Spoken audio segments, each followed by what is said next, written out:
It's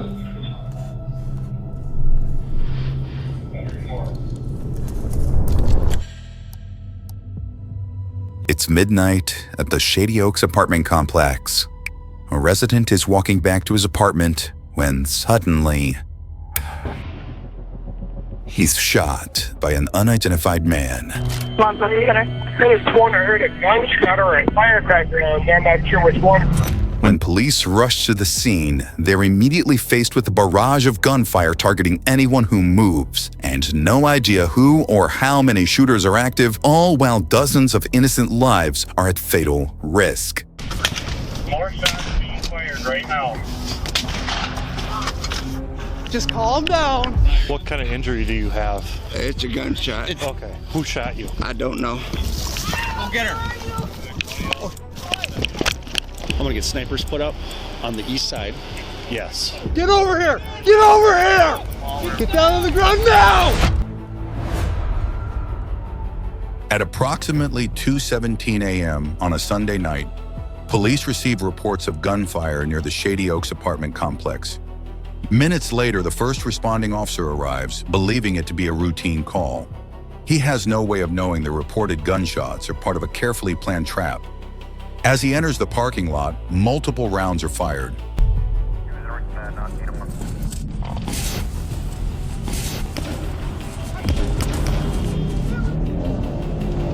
I think I've been shot. One bullet strikes him in the chest, but his ballistic vest saves his life. The ambush is clear. He calls for backup and rushes to the hospital, unsure how serious his injuries are. I'm going to the hospital. Dispatch, let ER know I'm coming. There was a rapid succession of shots. Do you know where it came from? It's back by Shady Oaks. There were more shots back by Shady Oaks. Okay, we need to get a perimeter around this building. Additional patrol units respond, unknowingly driving into what will become a prolonged and dangerous standoff.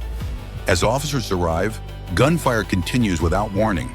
Shots appear to come from the front of the building, but darkness and poor visibility make the shooter's position impossible to determine. Officers take cover on the west side of the complex, using nearby structures for protection. More shots being fired right now. Go ahead.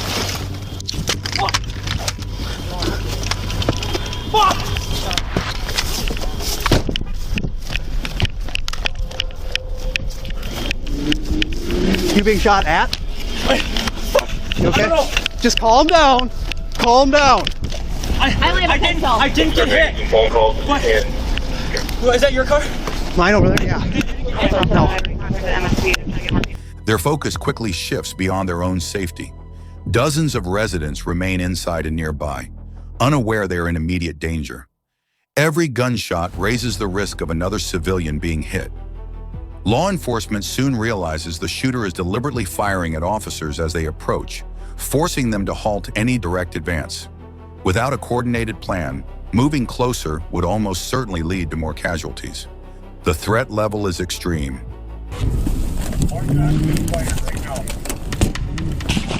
306, 2400, start everybody. As soon as I got around the corner out here, he started shooting at me. Me and Decent pull up here. It was what, 3-4 shots? And when I pulled up here before, we got shot at. So somebody's shooting out the window of the building. Chris, can you come over here? The Shady Oaks complex contains roughly 126 units. With near zero visibility, unpredictable gunfire, and no confirmation of how many shooters are involved, officers face a tactical nightmare. They cannot determine whether the suspect is barricaded, moving between positions, or operating outside the building. What becomes clear is that this is not spontaneous violence, but a calculated ambush. As officers attempt to reposition, movement is detected near the rear of the complex. It is unclear whether the figure is the shooter or another resident, adding to the confusion.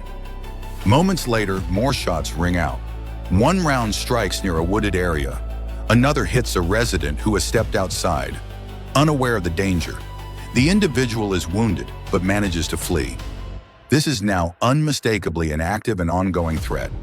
With the situation escalating and no clarity on the shooter's location or number, command decisions are made quickly. Police focus on two priorities: identifying and containing the source of gunfire, and securing the perimeter while evacuating civilians to prevent further casualties. Come here. Hey, come here. You have a key fob to the building? Yes, sir. Okay. Are you okay?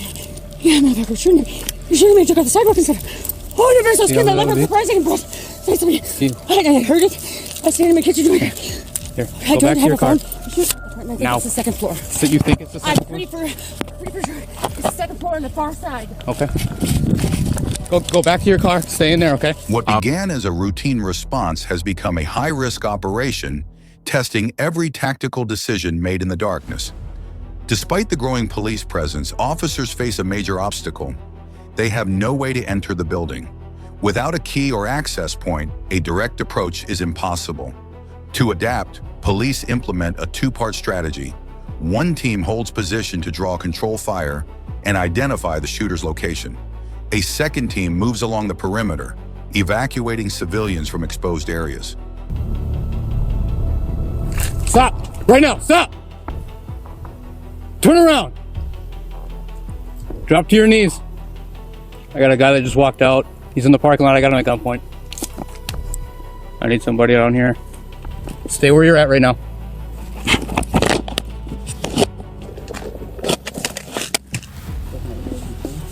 Okay, we got somebody shooting from your building right now. Okay. Okay. Okay, take him. Go to him. Stop. Ma'am, come here. Come here. Come here. It's police department. Come here. There's somebody shooting from your building right now. Okay? Keep your hands out of your pockets, please. I'm sorry. Go to that red car over there. Go. As evacuations begin, officers encounter residents completely unaware an active shooter situation is unfolding. These civilians are quickly guided to safety. Soon after, officers observe residents emerging from the rear of the building. One is visibly injured. He confirms he was shot moments after stepping outside, with no warning and no idea where the gunfire originated. He is moved to safety for medical care. Keith, you got up in the building? This way. This way.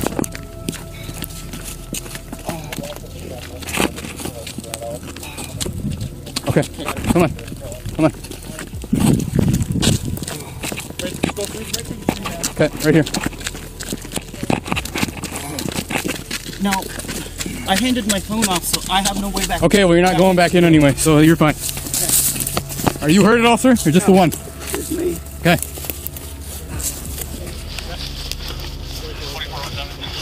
Come right here. That light pole right there.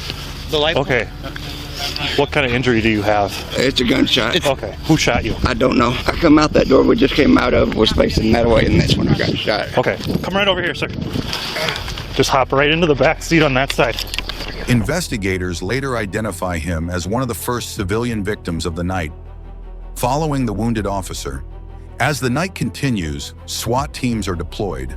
Yet despite the growing response, many residents inside and around the complex remain unaware they are still in a lethal danger zone. A critical breakthrough occurs when a resident provides key information. She reports the gunfire appears to be coming from an apartment on the front side of the building, likely on the second floor, and she provides a key. Oh shit. She has been hit. Get over here! Get over here! Get down on the ground With now! lives still at risk, police recognize the urgency of entering the structure before the shooter can reposition or begin targeting apartments directly. Command staff regroup to plan the next phase. However, intelligence remains conflicting. Some reports indicate activity on the second floor, while others suggest movement at higher levels. Multiple windows show signs of activity, making it impossible to confirm a single firing position. The uncertainty keeps the situation volatile and dangerously unstable.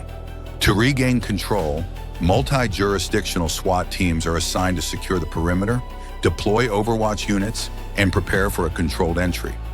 Officers on the west side continue monitoring the building, trying to determine how many shooters they are facing and where they are operating. level. We haven't been able to get.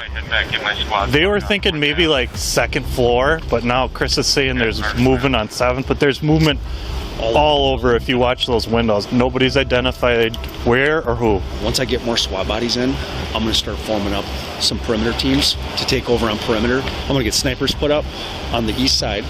Yes, yeah. So that they can kind of get all the eyes on. shots have been coming from the front of the building. As the standoff continues, a serious weakness in the perimeter becomes clear. Roadblocks meant to stop civilian traffic were not established quickly enough, allowing vehicles to pass dangerously close to the active shooting zone. One car manages to pass through unharmed. Moments later, another vehicle enters directly in front of the complex. This time, the gunfire is not aimed at police. Multiple rounds strike the passing car. Shots fired, shots fired. Well, it was about 10 minutes. Yep.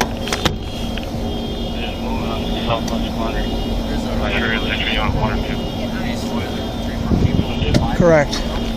Correct. Some are moving towards this.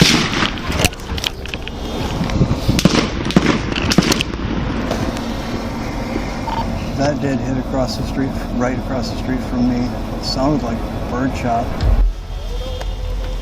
What? Oh. How to control the bleeding. Well, you don't go out there. Go! Go! Go! Go! Get out! No! Despite being hit, the driver continues forward before stopping nearby, still within the line of fire. Only then do officers realize the truth.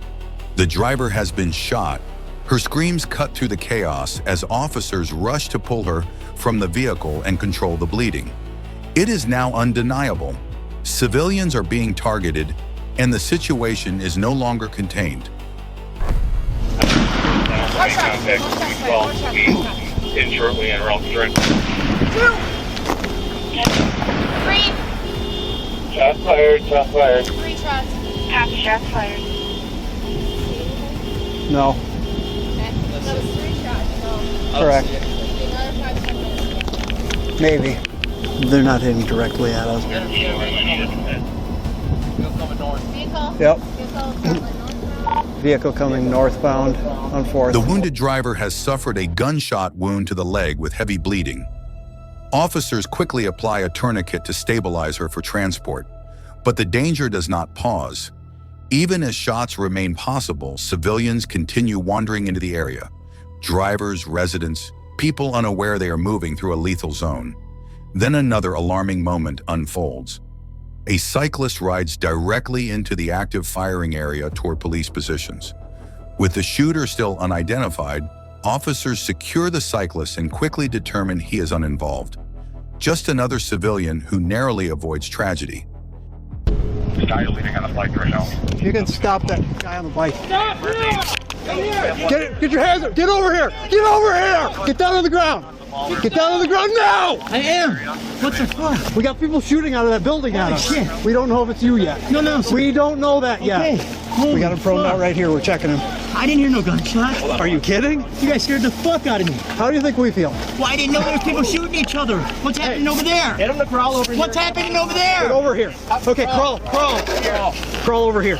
Come up by the building here where you're safe. All right, put your hands down again. We just had somebody get shot out in the street from here. You have anything on you? No, sir. Can you take the bags off me, please, so you can look at? You can search me if you take the bags off. Immediately afterward, roadblocks are fully established. For the first time, civilians are prevented from entering the danger zone.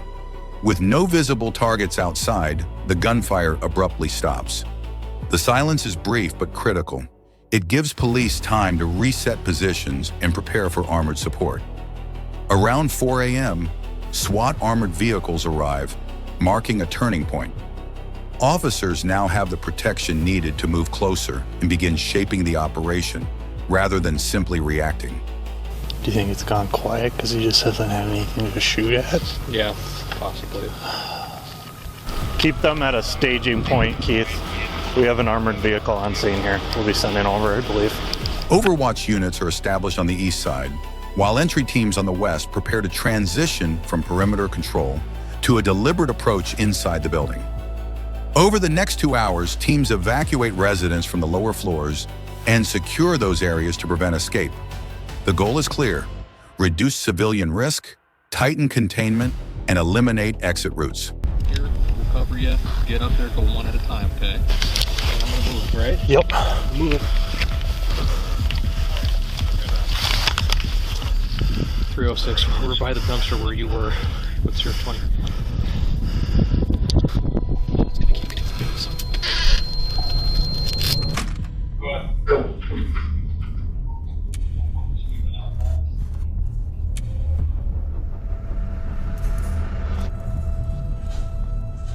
You gotta get out of here, just walk down that way, hurry.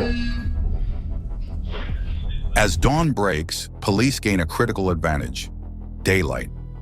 With improved visibility, drones are deployed, allowing officers to monitor windows and detect movement that was impossible to track in the dark. Activity is soon observed near an upper floor window, suggesting a suspect may be barricaded inside and watching police movements. Negotiators attempt to establish contact and secure a peaceful surrender. When those efforts fail, police prepare less lethal measures to force the suspect away from the firing position. After more than 8 hours, armored units deploy chemical agents into the apartment. Moments later, movement appears at the window, weak and disoriented. SWAT teams move in and take the suspect into custody inside the apartment. He is injured but compliant and is escorted from the building. Sergeant 304 is also priority. Sheriff did for double check him. 45 minutes in the freezing ramp. Good, you're good. Get some change in the left pocket. Big ass baggy pants. Check down by his feet. Nothing on his feet. Not having your Where's your leg report? I have nothing. You see hands pulled up. Yep. Ow! Fuck! My arm. Go switch over. I can give me an IOU. The shooter is identified as Devin Matthew Weiland. Inside the apartment, officers recover multiple firearms, including a rifle believed to have been used during the standoff. With the suspect secured, teams continue clearing the complex to ensure no additional threats remain. A full search confirms the attacker acted alone. As the scene is secured, the suspect is transported to the hospital. Come on, buddy, I could have sworn I heard a gunshot or a firecracker, and I'm not sure which one. During the investigation, detectives uncover a critical detail. The original 911 call reporting fireworks was made by the shooter himself. The call was not a warning, it was a lure designed to draw police into a prepared ambush. Given the precision of the attack, investigators briefly consider whether others may be involved. That concern prompts an immediate interrogation once the suspect is medically cleared. During questioning, the shooter describes overwhelming rage, humiliation, and a desire to die without taking his own life. Investigators recognize this pattern as what is often referred to as suicide by cop. As the interrogation continues, the full picture begins to emerge. Detectives ultimately determine that the suspect acted alone. There is no evidence linking him to extremist groups or a coordinated plot. The violence was not ideological, it was personal. The shooter admits his actions were deliberate. He intentionally lured police to the scene, repeatedly fired at officers and civilians, and escalated the situation over several hours. By his own account, the attack was driven by anger and humiliation following an earlier confrontation at a party. Despite the severity of the incident, one outcome stands out. All 3 people wounded during the shooting, including Officer Cody Needham, survive and later recover from their injuries. At trial, the defense argues that the shooter was motivated solely by suicidal intent and mental health struggles. The court rejects this claim. Judges and jurors conclude that the evidence tells a different story. Sustained gunfire directed at both law enforcement and civilians demonstrates clear intent, not merely to provoke a response, but to cause serious harm or death. The jury finds the defendant guilty on all counts. He is convicted of attempted first-degree murder and multiple counts of second-degree assault and sentenced to 50 years in prison. The Shady Oak shooting ends not with another gunshot, but with a verdict, a reminder of how a single phone call, driven by personal grievance, nearly led to far greater tragedy. Subscribe so a story like this never moves on to your street.